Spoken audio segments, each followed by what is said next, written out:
So now let's just have a quick look at the stuff that's at the bottom of the index.Rmd file. So you'll see two things in here that might look a bit mysterious and are quite important.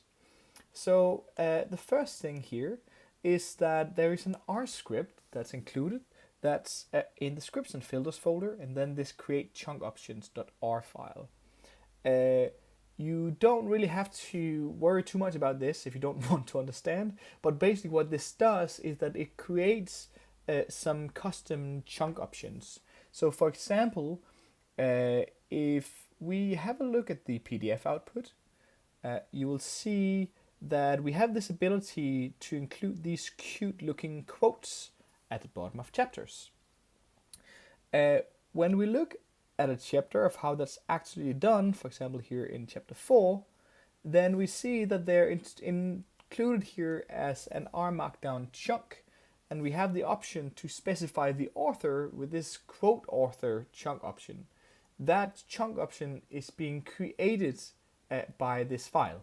So that also means that if you just need an individual chapter, then that sort of quote author thing won't work, because this script needs to be included to create that in the first place. The other thing you'll see here in index.Rmd is that there's actually another RMarkdown file included at the bottom of this file as a child document. What that means is that when you knit this document, or when you build the entire thesis, then this document is going to be included in this index.Rmd file before all the other things are merged into it as well.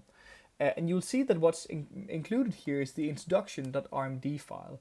So that's basically why I mentioned that you shouldn't change the title of this file. If you do, then you should change it here as well.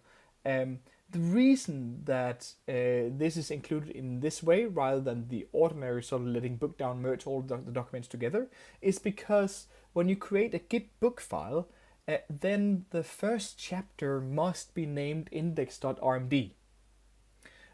So therefore, the introduction chapter becomes a little bit special because it has to live inside the index.Rmd file.